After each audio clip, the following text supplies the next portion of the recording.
Opo, we have Representative Rene Co sa ating pong programa. Maganda umaga po sa inyo, ma'am. Thank you po for gracing our show this morning. Thank you po. Magandang umaga po, present and voting tayo today. And Yun. syempre, Happy New Year sa inyong lahat. Salamat. Ang ganda ng ating intro ha, si Madam Speaker. O sige, go ahead, Madam O Chair. sige, mauna na ako Mr. Chair sa mga katanungan dahil hindi sila nabigyan ng pagkakataon na makapagsalita on the floor. Pero dito po sa programa namin, Representative Rene Co, gusto naming marinig kung bakit no po ang boto ninyo dito sa 2026 budget na ang tawag po ng ating mga namumuno dyan sa Kamara and even sa Senado, people-centered budget. Well, highly kino-contest natin yung katagang yan, no, yung pagiging people-centered budget dahil una, hindi pa rin pinopondohan ang mga tunay na solusyon sa kahirapan gaya ng genuine agrarian reform, gaya ng national industrialization na ang rason kung bakit ang dami nating magsasaka, gutom. Bakit ang dami nating manggagawa, napakababa ng sahod na pupwersa pumunta sa ibang bansa. Pangalawa, ang mga pinondohan nila puro panakip butas.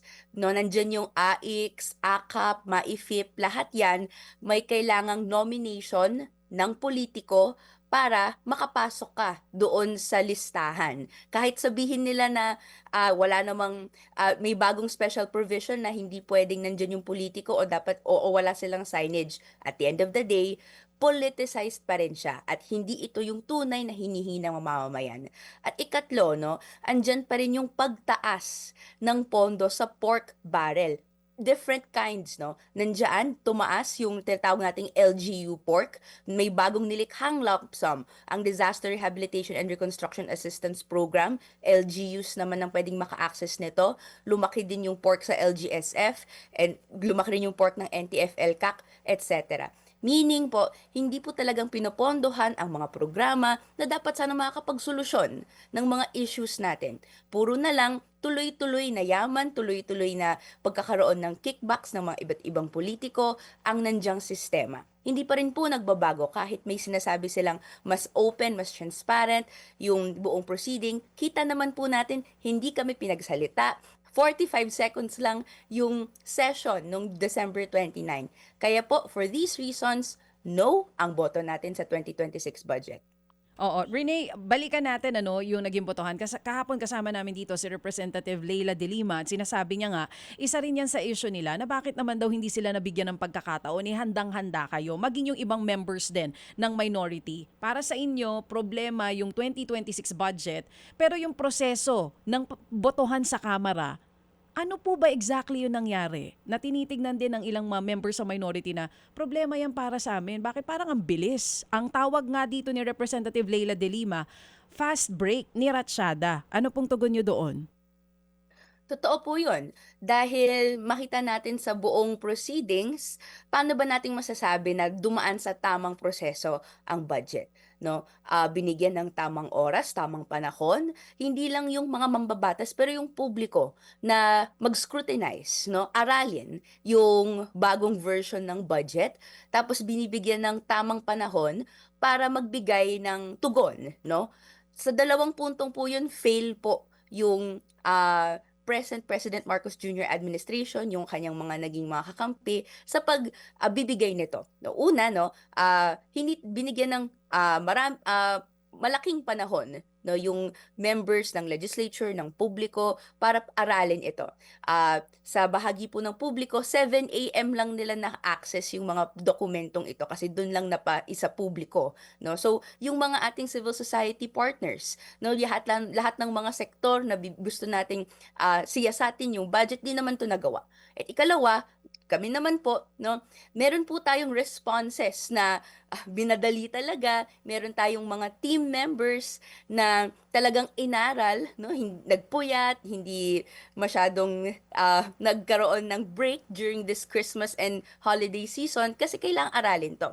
But nonetheless, no, kahit merong mga mikropono and then nagsasalita tayo sa mikropono, gusto nating makapag-input, no, hindi naman pala naka-on or hindi siya hindi naririnig sa speaker yung mga sinasabi namin. And therefore, at the end of the day, hindi kami nabigyan ng pagkakataon para ipahayag, no, yung aming grievances. Bakit kami magno-no? Ang dami kasi namin. So, may narrative po to, may reason kung ba't ganito yung proseso. It is because kung marami ang magno-no on the record, hindi siya maganda tignan para sa administrasyon na ito. May sinasabi sila na, oh, people-centered budget to, and open and transparent ito. Pero, may maraming mga members, no, kahit di marami, iilan, ang magsasabi na hindi. At i-expose nila yung katotohanan. Hindi, maliban sa mga nabanggit ko, nandyan pa rin yung unprogrammed appropriations na may konting taas, even if hindi na i-discuss ito sa bicameral conference committee meetings. Among many reasons, no, undermine, no, yung parang sinasabi nila at yung naratibo nila. So yun naman po yung at the end of the day, bakit nakikita natin scam tong lahat.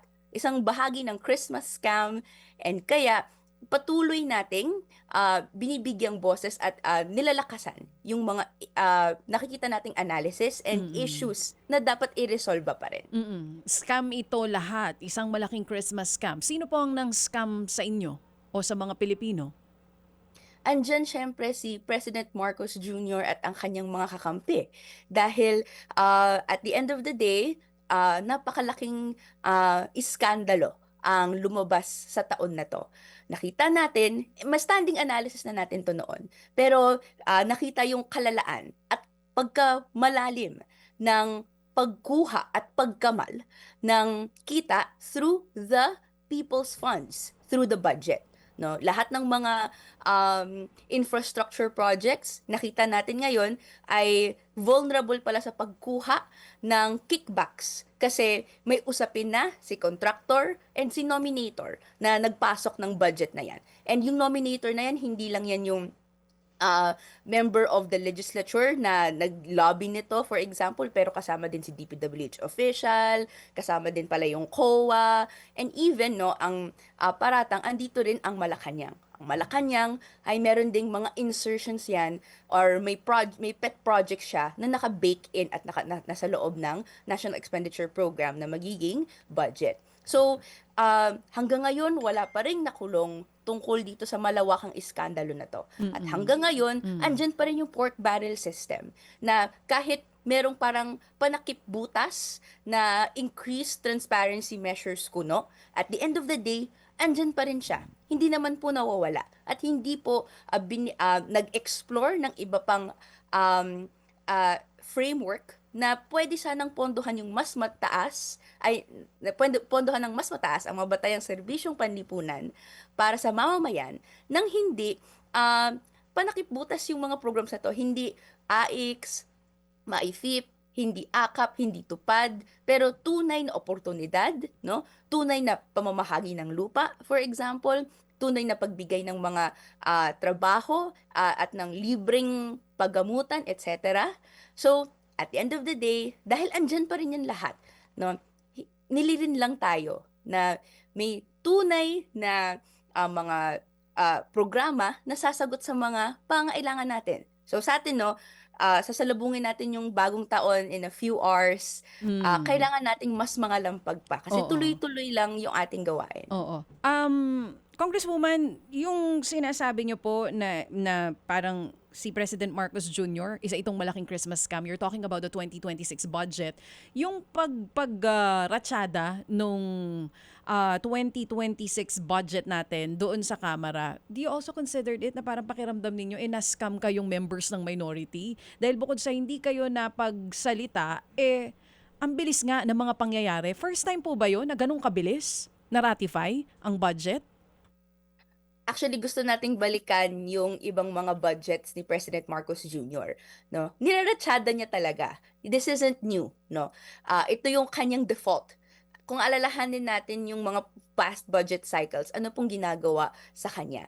No, laging certified urgent ang budget. So therefore, hindi na nga halos bumabalik yung dokumento sa mas mababang mga kapulungan or even sa Senate, no. Kung ano yung naging results ng bicameral conference committee, di na yan nade-disclose sa publiko, 'di ba? naging halos secret yung meetings, tapos later na lang natin makikita kapag signed na or nasa table na ng Malacanang kung ano pala yung napag-agrihan sa Bicameral Conference Committee. Yun ang malala, yun yung ratsyada. And ngayon napapressure yung President Marcos Jr. administration na itigil na yung ganong mga tactics. Pero hindi po nagbabago yung fundamental um, principle na ang tingin sa budget, no, ay it's something na that executive proposes. At the end of the day, sila din yung may hawak at may uh, pagdidireksyon dito. And so ang tingin din sa lehislatura, no, ay yes na lang kayo, thumbs up na lang kayo para tapos na ang usapin. Pero Um, kaya nga po kami nandito dahil sa pakikipag-usap, dialogo sa mga sektor, sa mga constituents natin, nakita natin na yung pagpondo ng mga programa dapat gantong paraan. Dapat sa pagbibigay ng oportunidad, dapat sa pagsusupport ng mga magsasaka at hindi yung mga gantong mga paraan. Hindi sana sa paglolobo ng tinatawag nating budget para maitaguyod ng NTF-ELCAC yung kanilang gawain, hindi din sana sa paglobo ng unprogrammed appropriations. And so, because may disparity na to, mas nasa interest ng administrasyon na ito na yung mga critics niya, konti lang yung space, na papatahimik, at na hand-wave at na didiscredit yung kanilang mga nire-raise na issues. Opo, if I may just butt in, ano po, ma'am. Ma'am, ilang araw ang ibinigay sa inyo to study the BICAM report po naman bago kayo magbotohan, ma'am? Wala pa pong isang araw. Okay, Nagbigay po opo. ng advanced copy Mhm, online, mga mhm. around 8 p.m., ganyan. Okay, opo. Pero syempre, hinintay namin yung official documents. Ang official documents, dumating lang po yan, 7 a.m. Okay. Sige ma'am, kasi yan po ang usual issue nga po, no? Yung pong kawalan ng sapat na panahon to study the report and scrutinize it para din po sa inyo pong matalino pag-aanalisa and eventually your vote. So ma'am, meron ba kayo napansin, maliban doon sa mga isyong inyong binanggit, na meron bang mga posibleng isiningit na hindi po naman inilahad ng tapat nitong mga BICAM leaders natin? Meron ba kayo napansin o wala? Yes po. Dahil marami pong mga provisions na nagkakaroon ng incremental increase and decrease na Mhm. hindi naman po na-discuss at the Bicameral Conference Committee level.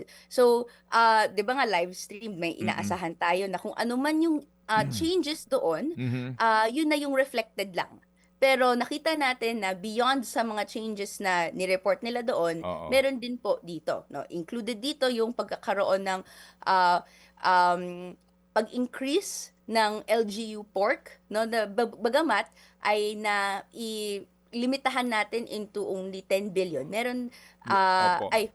apo, yun po. Yes, ma'am. Kasi nga, yan pong mga binanggit nga ninyo ay nalantad na naman even during the BICAM deliberations. What I'm asking is baka ho may mga nasilip pa ho kayo na hindi pa po nalalantad. Bagamat alam natin nga na wala kayong sapat na panahon. Kung kayo po ang tatanungin, ano ho ang dapat na unang ma-veto ng Presidente kung sakasakali? Siguro ang sa akin nandiyan yung tinatawag nating 8 billion pesos ng ah, support to barangay development programs Mhm. na isang porma siya ng LGU pork. No, ito po ay isang pondo na kung quote-unquote insurgency free ang isang barangay, may 10 million pong Mm. pwedeng ibigay sa kanya. Mm. Pero in reality, ang nangyayari, may malalang pagsupil ng karapatan at kalayaan at the barangay level para ma-access ng barangay yung pondo na ito. Sasabihin nila para makuha natin to, maitayo ang building o kung ano man, Mm. dapat walang mga kritiko, walang mga grupo na nagki-criticize sa loob ng barangay, no? Kung may mga member ganyan tina-target, um, pinupuntahan yung bahay, etc.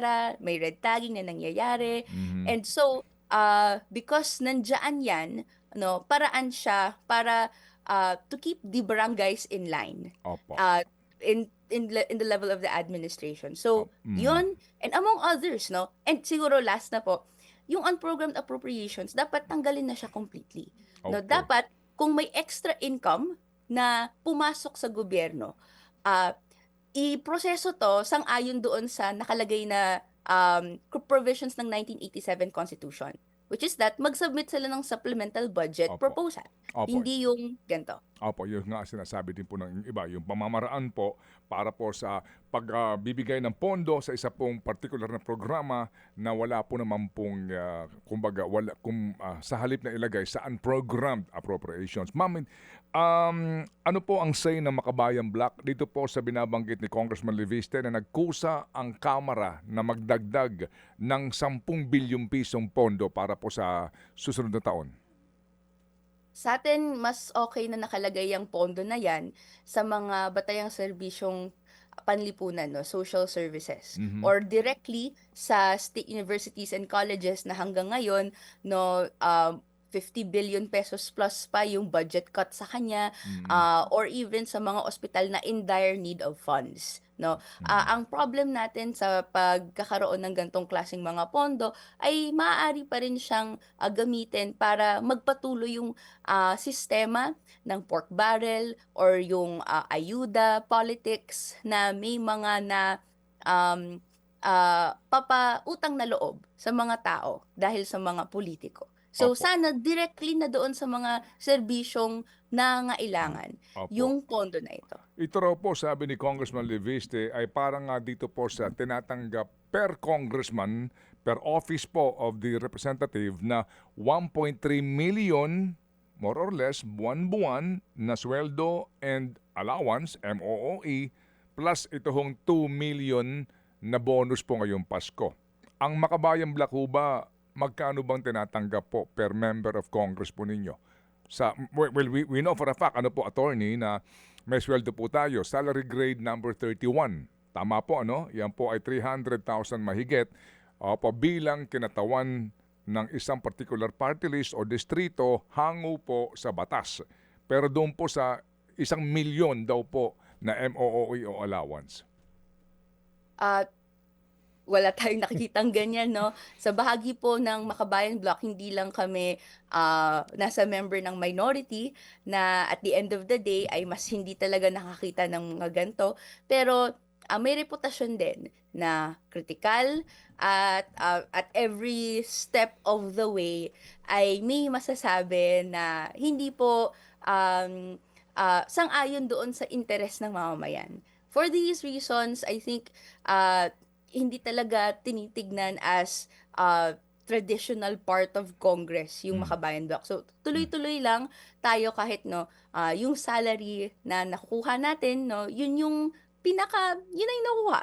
And sa bahagi ko naman, publicly ko naman din sinasabi, hindi ko po ito kinikip.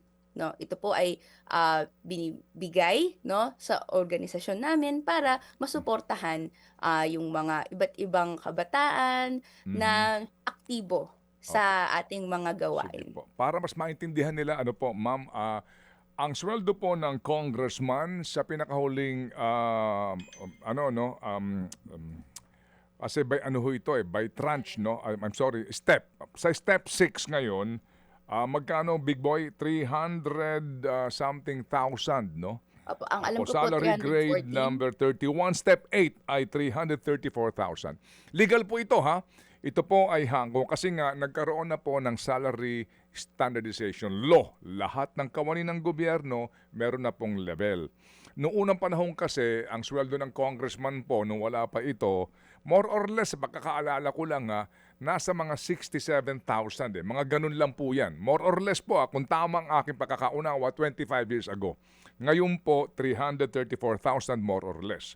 Ang sinasabi po ninyo, ma'am, kayo po mismo, kayo po ma'am, Attorney Rene Co, ang sweldong ito tinatanggap ninyo pero hindi nyo ginagasta, pinakikinabangan dahil ito ay ibinibigay ninyo sa inyong party list organization. Yun po yun. Tama po yun. Okay. Publicly ko rin din pong sinasabi na yung kinukuha ko lang bilang tao ay amounting to yung pinapanukala namin na living wage, no? Na kayang suportahan ang sarili, and after nun, yung the rest ay pang suporta sa iba't ibang gawain at Opo. aktibidades ng organisasyon. Maganda ho ito maintindihan ninyo, sa ating sa mga nanonood sa atin.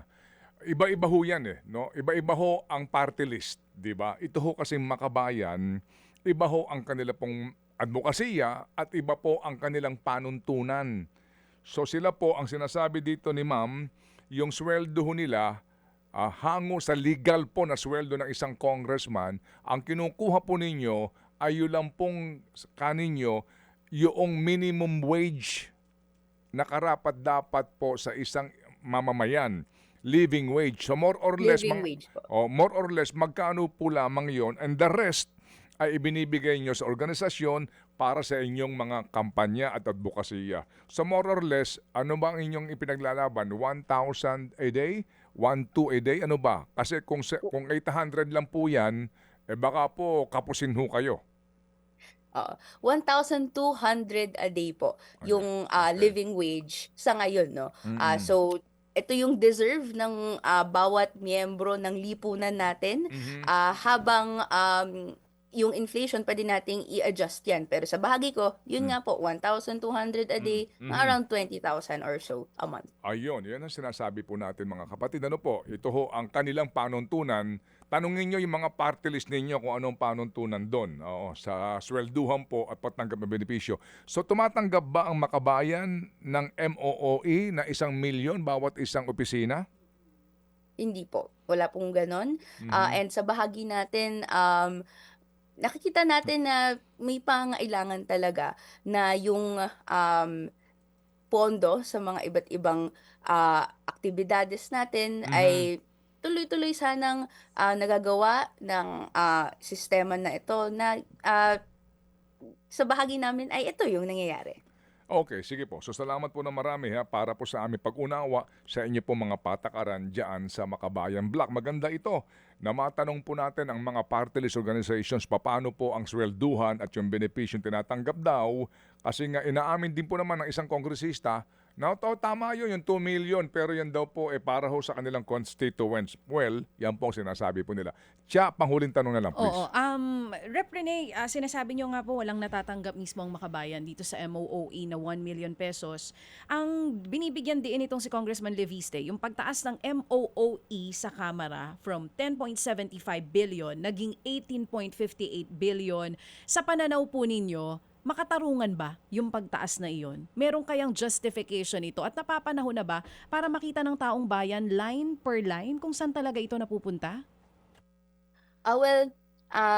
Siguro kung makikita natin yung breakdown nito, mas mainam dahil ito naman talaga yung at the end of the day, hinihingi natin when it comes to transparency and accountability.